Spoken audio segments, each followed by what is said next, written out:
အမေသားဆိုင်ကစီသွားတင်းနဲ့လေဈေးတစ်ခါတည်းဝင်ခဲ့မလို့ဟင်းချက်စရာပါဝယ်ခဲ့ရမလဲ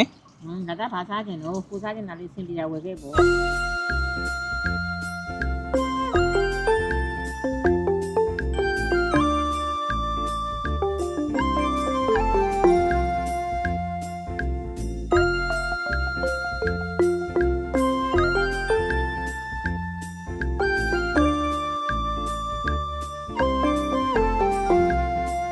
မဟင်းနုနယ်တွေကအကုန်လုံးဆိုတော့များပါတယ်နော်နည်းနည်းပဲကြော်လိုက်လေ1500ကိုအများကြီးရတယ်နော်ရနေတယ်လိုက်တော့မယ်နော်ရနေတယ်မယ်ရေပုတ်ပွက်ဆိုရင်ထည့်ပြုတ်ပြီးတပွက်စုလောက်ပဲပြောရမှာနော်မင်းနော်ခဏပဲဟုတ်တယ်လေ1500ကိုစိတ်တောက်1500ရတယ်စိတ်သွေးကလည်းတန်းတယ်နော်တန်းတယ်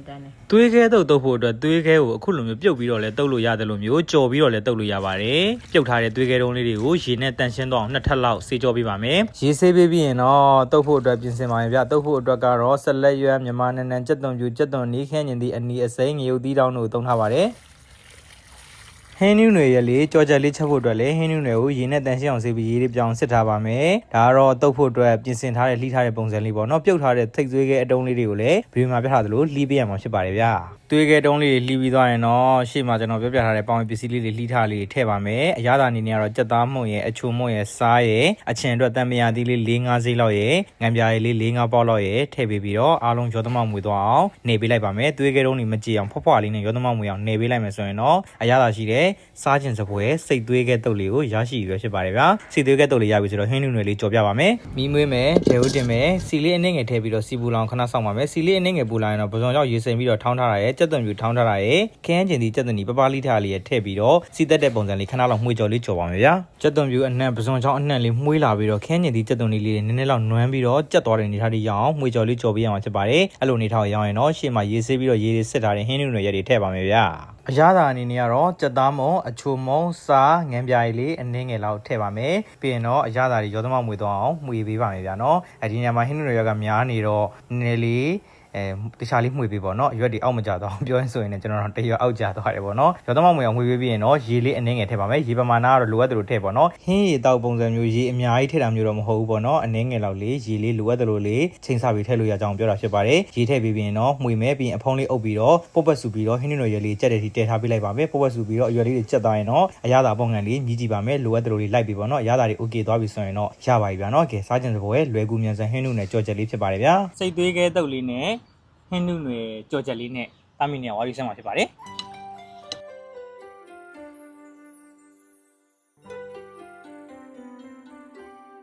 လာပြီးတော့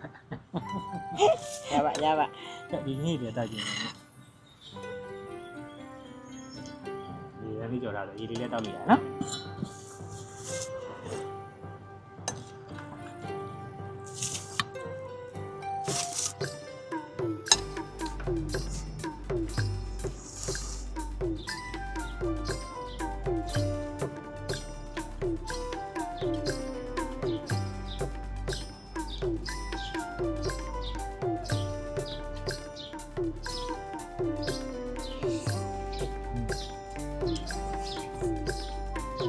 မွေးလာမယ်နော်ရွက်ကြော်ရက်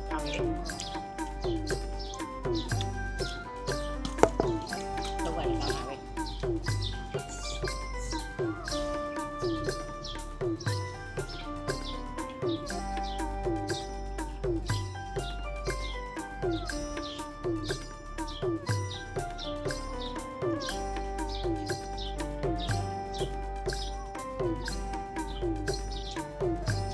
ကျွန်တော်တို့ကတော့သွေးခဲလေးကိုကျွန်တော်လေးနဲ့နည်းလေးပြုတ်ပြီးတော့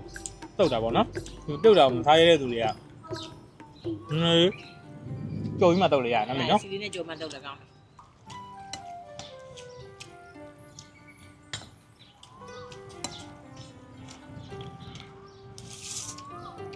မင်းလာပါသွေးခဲဖြစ်လို့တုတ်လိုက်ရနော်ဟာလေဒီတော့တုတ်လည်းရတယ်ကြော်မှတုတ်လည်းရတယ်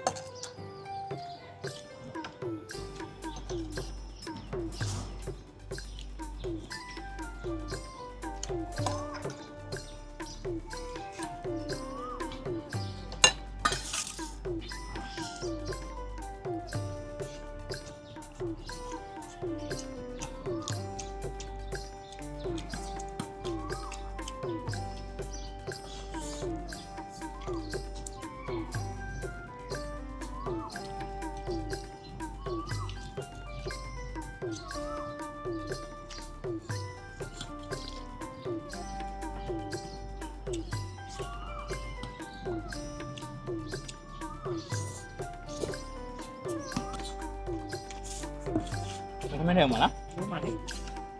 အမေကတားရင်ကုန်တာရေးကတော့ ကြိုက်တာဟုတ် အားလုံးပဲဒီနေ့ကတော့